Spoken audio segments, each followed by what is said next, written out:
Greetings everyone, and welcome back. I hope you are well and enjoying the season. Today we shall continue our series on Norse poetry, reading from the Havamal and similarly famed pieces from the Middle Ages. For those of you who are new to the channel, it is our ambition here to explore the code of chivalry and similarly noble creeds through poetry, both recent and archaic, as this is how we can truly understand the virtues of the past and use them to shape ourselves, helping to build a better world. If you wish to read today's pieces for yourself, you can find them linked in the description. But now, relax and take heart, for this poetry is the stuff of chivalry.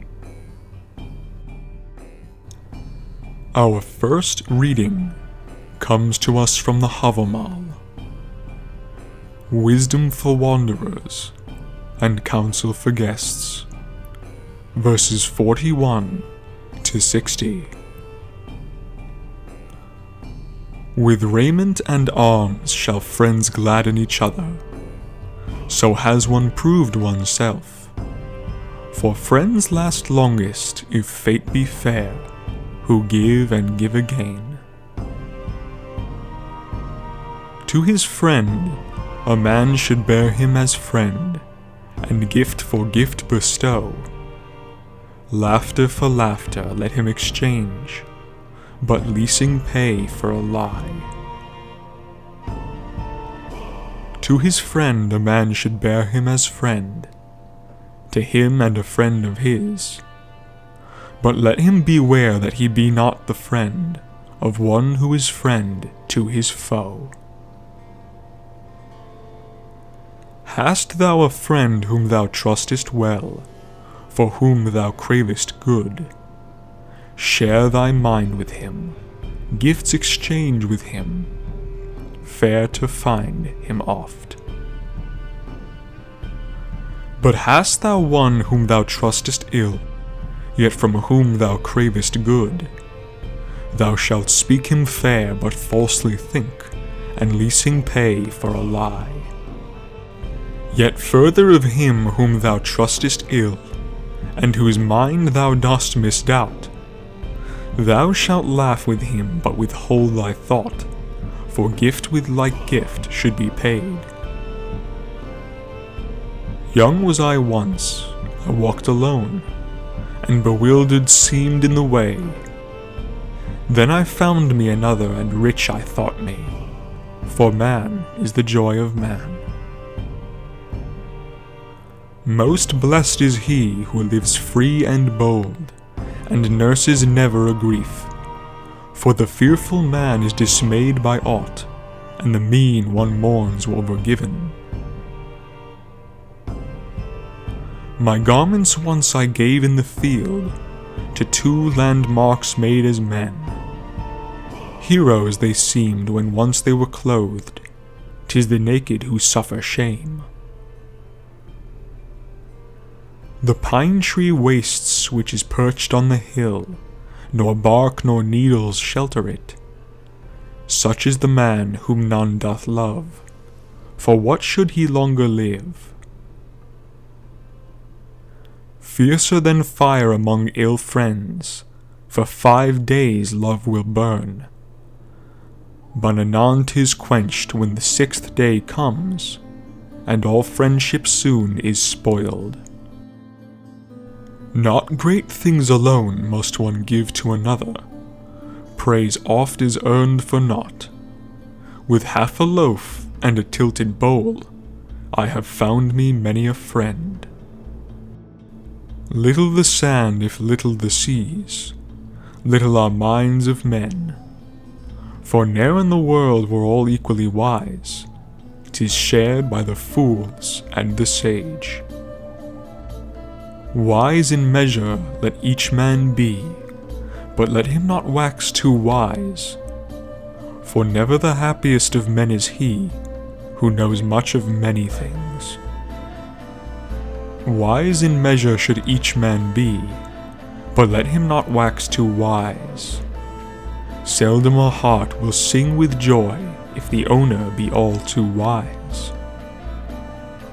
Wise in measure should each man be, but ne'er let him wax too wise. Who looks not forward to learn his fate, unburdened heart will bear. Brand kindles from brand until it be burned. Spark is kindled from spark.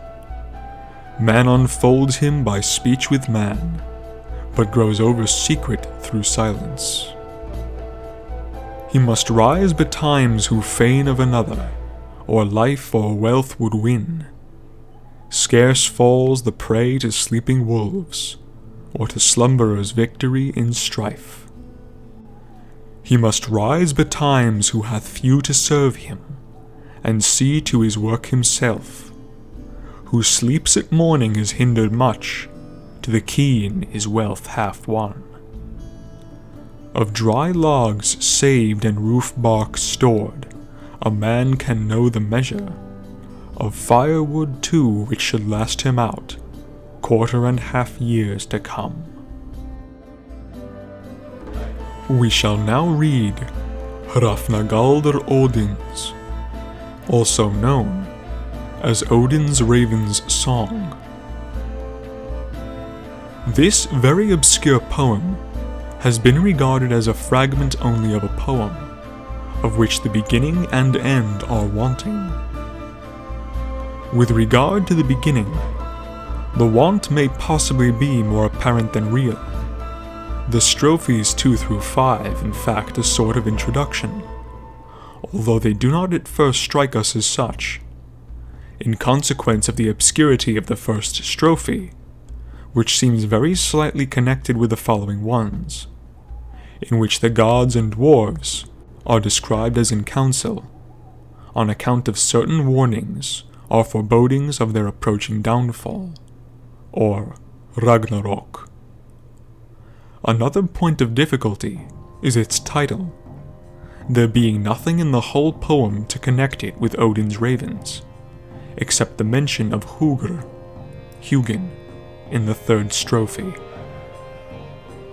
Erik Hallsson, a learned Icelander, after having spent or wasted 10 years in an attempt to explain this poem, confessed that he understood little or nothing of it. In its mythology, too, we find parts assigned to some of the personages, of which no traces occur in either Sæmund's or Snorri's Edda, though we are hardly justified in pronouncing it with more than one scholar remanence, a fabrication of later times. All-Father works. The Alfar discern. The Vanir know. The Nornir indicate. The Avidia brings forth. Men endure.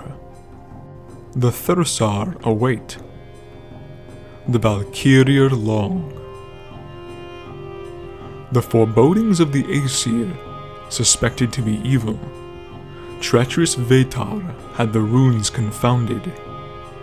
Erd was enjoined to guard Othrorir, powerfully to protect it against the increasing multitude.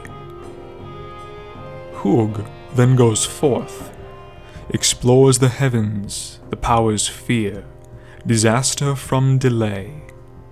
'Twas Thrain's belief that the dream was ominous, Dane's thought that the dream was dark. Among the dwarves virtue decays, worlds sink down to Ginnung's abyss. Oft will Alswid strike them down, often the fallen again collect. Stand no longer shall earth or sun, the stream of air with corruption laden shall not cease. Hidden is in Mim's limpid well, men's certain knowledge. Understand ye yet, or what? In the dales dwells the prescient Dis, from Yggdrasil's ash sunk down, of Alfin race, Idun by name, the youngest of Ivaldi's elder children.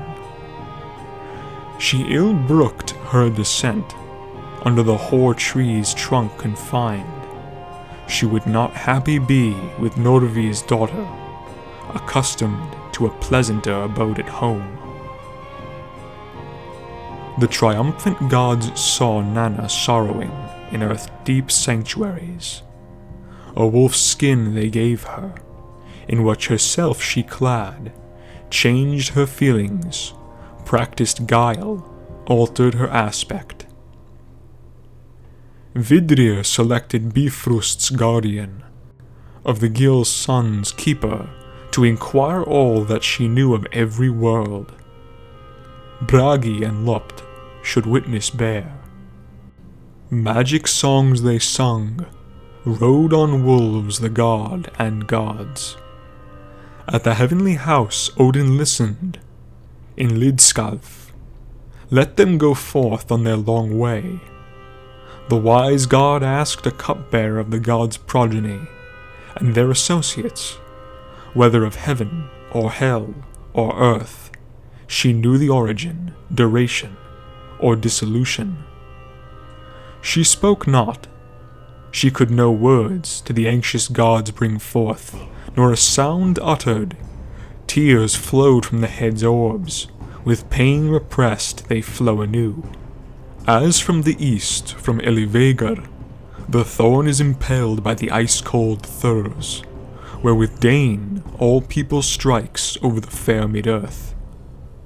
When every faculty is lulled, the hands sink, totters with drowsiness the bright sword-girt as, drives away the current, the giantess's blandishment of the mind's agitation of all people. So the gods appeared Jordan to be affected, with sorrows swollen, when they no answer got. The strove the more, the greater the repulse. Still less than they had hoped did their words prevail.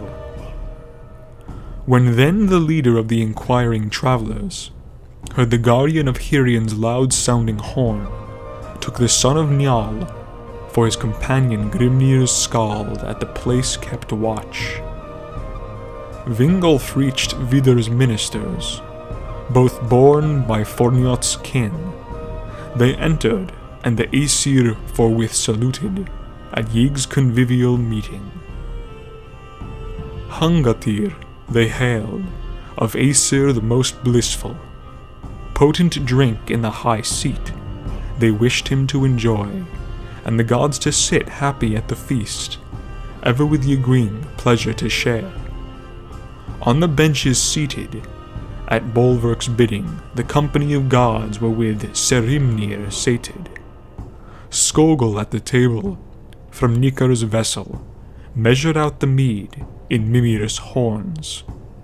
Of many things inquired when the meal was over, the high gods of Heimdall, the goddesses of Loki, where the maid had uttered divinations or wise words, from noon until twilight's advent. Ill they showed it had fallen out, their errand bootless, little to glory in. A lack of counsel seemed likely, how from the maiden they might an answer get. Omi answered, all listened, night is the time for new counsels, till the morrow let reflect, each one competent, to give advice helpful to the Aesir. Ran along the ways of Mother Rind, the desired repast of Fenrisulf, went from the guild, bade the gods farewell, Hropt and Frigg, as before Hrimfaxi. The son of Delling urged on his horse, adorned with precious jewels. Over Mannheim shines the horse's mane. The steed Dvalin's deluder drew in his chariot. In the north boundary of the spacious earth, under the outmost root of the noble tree, went to their couches Geigiar and Thursar, spectres, dwarves, and merc alfs. The powers rose, the Alf's illuminator, northwards toward Niflheim chased the night. Up Argiol ran Ulfrun's son, the mighty hornblower of heaven's heights. Though Rafnagaldr Odin's is difficult to comprehend, this poem gives great insight into the relationships among the gods, the Aesir and the Venir. I hope you have enjoyed today's video and have learned something from this reading on Norse poetry. If you wish to hear more, please like our videos and subscribe to our channel. Peace be with you. Until next time, we speak of chivalry and poetry.